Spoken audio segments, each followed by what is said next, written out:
ಸಂವಿಧಾನದಿಂದ ಜಾತ್ಯತೀತ ಎಂಬ ಪದ ತೆಗೆಯಬೇಕು. ದತ್ತಾತ್ರೇಯ ಹೊಸಬಾಳೆ ಹೇಳಿಕೆಗೆ ಎಂಬಿ ಪಾಟೀಲ್ ಅವರು ಪ್ರತಿಕ್ರಿಯೆ ಕೊಟ್ಟಿದ್ದಾರೆ. ಬಹಳ ದೊಡ್ಡ ಮಟ್ಟದ ಚರ್ಚೆ ಆಗ್ತಾ ಇತ್ತು. ಸಂವಿಧಾನದಿಂದ ಜಾತ್ಯತೀತ ಅನ್ನುವಂಥ ಪದವನ್ನು ತೆಗಿಬೇಕು ಅಂತ. ಆರ್ಎಸ್ಎಸ್ ಮನುಸ್ಮೃತಿಯನ್ನೇ ಸಂವಿಧಾನ ಮಾಡೋದಕ್ಕೆ ಹೊರಟಿದೆ. ಆದರೆ ಭಾರತ ದೇಶದ ಜನರು ಅದನ್ನ ಒಪ್ಪಲ್ಲ ಎಂಬಿ ಪಾಟೀಲ್ ಹೇಳಿದ್ದಾರೆ. ಹೊಸಬಾಳೆ ಹೇಳಿಕೆಯನ್ನು ಖಂಡಿಸ್ತೇವೆ. ಇದು ಬಿಜೆಪಿಯ ಹುನ್ನಾರ. ಬಿಜೆಪಿ ಹಾಗೂ ಆರ್ಎಸ್ಎಸ್ ವಿರುದ್ಧ ಎಂಬಿ ಪಾಟೀಲ್ ಅವರು ಕಿಡಿಕಾರಿದ್ದಾರೆ.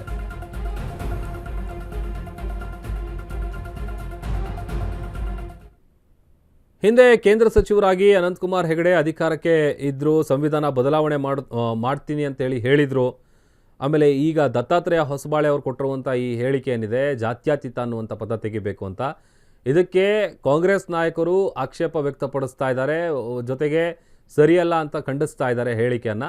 ಮತ್ತೊಂದು ಕಡೆ ವಿಪಕ್ಷಗಳು ಕೂಡ ಬಿಜೆಪಿಗೆ ಇದೇ ವಿಚಾರವನ್ನು ಇಟ್ಕೊಂಡು ಕುಟ್ಕುವಂತ ಕೆಲಸ ಮಾಡ್ತಾ ಇತ್ತು. ತಿದ್ದುಪಡಿ ಮಾಡಬೇಕು ಅಂತೇಳಿ ಉದ್ದೇಶ ಇಟ್ಕೊಂಡವರು ಆರ್ಎಸ್ಎಸ್ನವರು. ಹಿಂದೇನೂ ಕೂಡ ಅನಂತಕುಮಾರ್ ಹೆಗಡೆ ಹೇಳಿದ್ರು, ಕೇಂದ್ರ ಸಚಿವರಾಗಿ ನಾವು ಅಧಿಕಾರಕ್ಕೆ ಬಂದಿದ್ದೆ ಸಂವಿಧಾನ ಬದಲಾವಣೆ ಮಾಡಲಿಕ್ಕೆ ಅಂತ ಹೇಳಿ. ಈಗ ಅದು ದತ್ತಾತ್ರೇಯ ಹೊಸಬಾಳೆ ಅವರ ಬಾಯಿಂದ ಬಂದಿದೆ. ಅದು ಅಂದರೆ ಈ ಸೆಕ್ಯುಲರ್ ಅದನ್ನ ತೆಗೆದು ಹಾಕಬೇಕು, ಏನು ಜಾತ್ಯತೀತವನ್ನು ತೆಗೆದು ಹಾಕಬೇಕು ಅಂತ ಹೇಳಿ. ಅಂದ್ರೆ ಏನು ತೋರಿಸ್ತದೆ? ನಾವೆಲ್ಲ ಕೋಮುವಾದಿಗಳು, ಇದೊಂದು ದೇಶ ಕೋಮುವಾದಿ ದೇಶ ಆಗ್ಬೇಕು.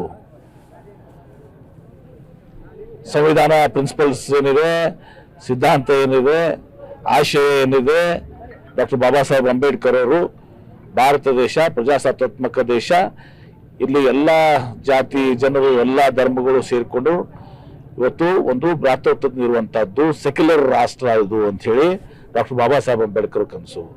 ಇವರು ಡಾಕ್ಟರ್ ಬಾಬಾ ಸಾಹೇಬ್ ಅಂಬೇಡ್ಕರ್ ಸಂವಿಧಾನವನ್ನ ತಿದ್ದಿ ಮತ್ತೆ ಇವರು ಹಳೆ ಇದೇನಿದೆಯಲ್ಲ ಮನುವಾದ ಮನುಸ್ಮೃತಿ ಅದನ್ನ ಸಂವಿಧಾನ ಮಾಡ್ಬೇಕಂತ ಹೋಗುವಂತವ್ರು.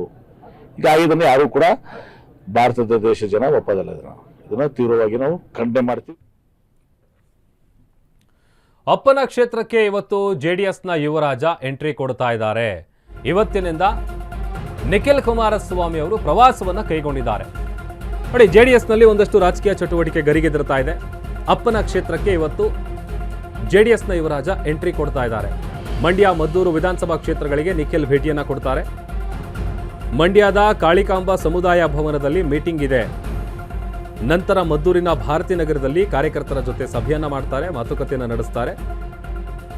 ಸದಸ್ಯತ್ವ ನೋಂದಣಿ ಅಭಿಯಾನಕ್ಕೆ ಚಾಲನೆಯನ್ನ ನಿಖಿಲ್ ಕುಮಾರಸ್ವಾಮಿ ಅವರು ಕೊಡ್ತಾರೆ. ಲೋಕಸಭಾ ಕ್ಷೇತ್ರದ ಪ್ರವಾಸವನ್ನ ನಿಖಿಲ್ ಕುಮಾರಸ್ವಾಮಿ ಅವರು ಕೈಗೊಂಡಿದ್ದಾರೆ. ಇವತ್ತಿನಿಂದ 3 ದಿನಗಳ ಕಾಲ ನಿಖಿಲ್ ಅಬ್ಬರಿಸಲಿದ್ದಾರೆ. ಜನರೊಂದಿಗೆ ಜನತಾದಳ ಸದಸ್ಯತ್ವ ನೋಂದಣಿ ಕಾರ್ಯಕ್ಕೆ ಅವರು ಇವತ್ತು ಚಾಲನೆಯನ್ನು ಕೊಡ್ತಾರೆ. ಮದ್ದೂರು, ಮಂಡ್ಯ ವಿಧಾನಸಭಾ ಕ್ಷೇತ್ರಗಳಲ್ಲಿ ಪ್ರವಾಸವನ್ನು ನಡೆಸ್ತಾರೆ ನಿಖಿಲ್ ಅವರು. ಈ ಮದ್ದೂರಿನ ಭಾರತೀನಗರದಲ್ಲಿ ಕಾರ್ಯಕರ್ತರ ಸಭೆ, ಅದರ ಜೊತೆಗೆ ಸದಸ್ಯತ್ವ ನೋಂದಣಿ ಅಭಿಯಾನಕ್ಕೂ ಕೂಡ ಅವರು ಚಾಲನೆಯನ್ನು ಕೊಡ್ತಾರೆ. ಆ ಬಳಿಕ ಮಧ್ಯಾಹ್ನ 1 ಗಂಟೆಗೆ ಮಂಡ್ಯ ವಿಧಾನಸಭಾ ಕ್ಷೇತ್ರಕ್ಕೆ ಹೋಗ್ತಾರೆ. ಮಂಡ್ಯದ ಕಾಳಿಕಾಂಬ ಸಮುದಾಯ ಭವನದಲ್ಲಿ ಕಾರ್ಯಕರ್ತರ ಜೊತೆ ಮಾತುಕತೆಯನ್ನು ನಡೆಸ್ತಾರೆ.